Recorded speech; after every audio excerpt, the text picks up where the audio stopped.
Mga box, may nagsasabi nga na ang pinakamataas na profesyon dito sa mundo ay hindi doktor o abogado. Ito daw yung mga tinatawag sa aming mananggiti o yun bagang mga nangulikta ng tuba kasi mataas daw sila. Ikaw ba naman nasa taas ng niyog? Di mataas talaga ang profesyon mo. Eh paano na lang kung halos sayad sa lupa yung pinagkukunan mo ng tuba? Mataas pa rin ba? Pwes, samahan nyo kami dito sa Istorya Loop! mga box. Minsan nga sa lakad o adventure naming pamilya, dalawa lang yan. It's either kami-kami lang o may nadadamay. Tulad ng mag-inang to na dinamay na naman namin. Joke lang. Yung mga bulinggit na yan iiwan namin sa kubo. Yung nanay lang ang pakay namin.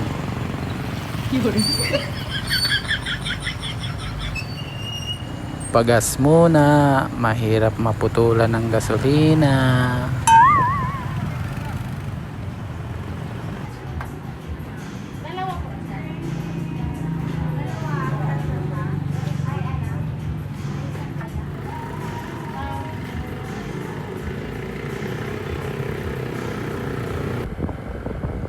Siya nga pala mga box, Sitio Iluluway ang rota natin ngayon. Sakop ito ng Barangay Alfonso 13. At ito rin pala ang sitio na madadaanan mo papuntang Lipuon Point kung nasa naroon ang National Museum o Tabon Cave Complex.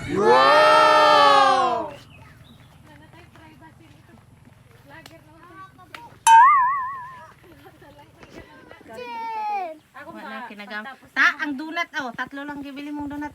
Tanga, apat sila. Ay, kasi nga, kala ko wala masyadong magkain yan. Yan yung ginaisip ko na apat sila o yung chocolate. Ito nga pala ang bukid na pinagtatrabahoan ng tatay ko. Masarap daw magkape dito kasi ang ganda ng ambience. Teka, yung ambience ba nakakain din ba yon? At dito nga mga box, sumama na kami kay tatay sa pangangulikta ng tuba. Yun bagang may mataas na propesyon na sinasabi ko kanina. Pero sabi niya, mababa lang daw itong sa kanya. Kasama nga niya nga pala dyan si Box, ang tagapagmana ng espada ni Panday. Ay hindi, karit pala ni Panday.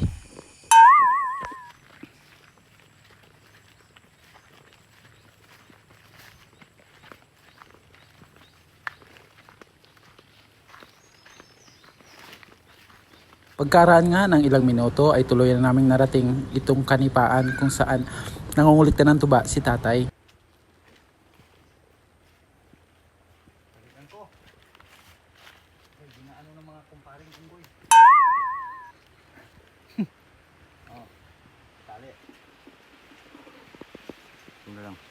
Bunga nga malaki. Isa nga sa mga problema ni tatay dito ay hindi lang pala siya ang nangungulik na ng tuba, nakikihati rin yung mga unggoy. Magkamangkipaksa na kayong mga unggoy kayo. Minsan nga siguro pag nalalasing sila, nagwawala rin. Tulad nitong lalagyan na to, pinilipit nila. Ay mga box, wag naman kayong magpasobra tapos kami ang mamauyan nyo. Madalas nga, medyo hassle kay tatay kasi kailangan niyang talian yung mga lalagyan tulad ng isang to. Maoy na yung mga kumpare kapag maano.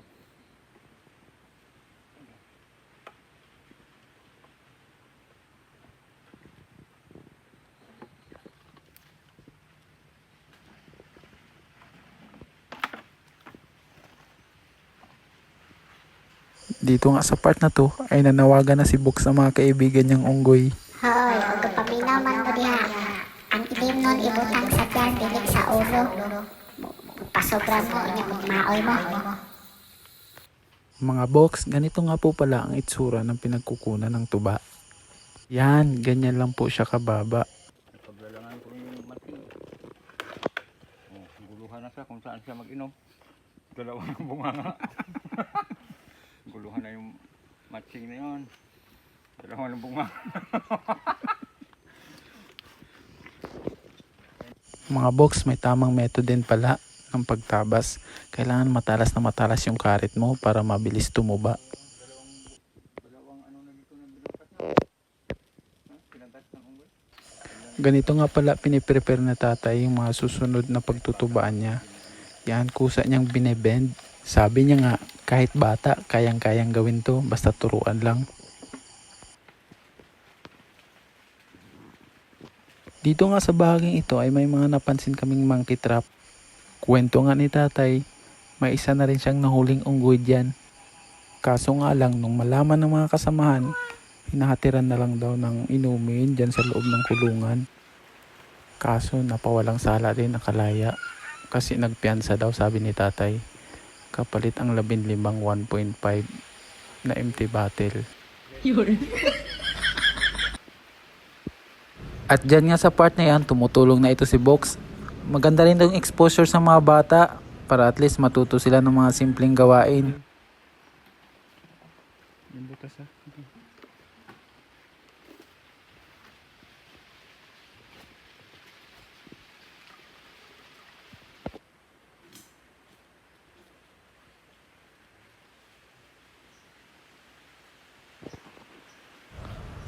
Mayroon din palang mga aso dito.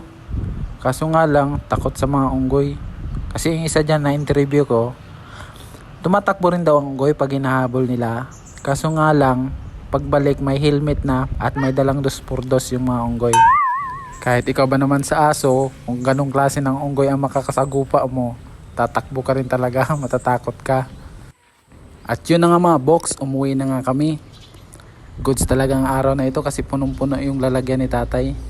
May mga pagkakataon din daw talaga na wala siyang nakukuha. As in empty talaga, wala siyang nadadala. Pero ayun, adjust lang siya kung ano nga dapat gawin, kung ano nga dapat baguhin. Ganon naman talaga, di ba dapat ang buhay mga box? Sabi nga na isang picture, 3 lang dapat ang maging katangian ng isang tao dito sa mundo. Una, wise.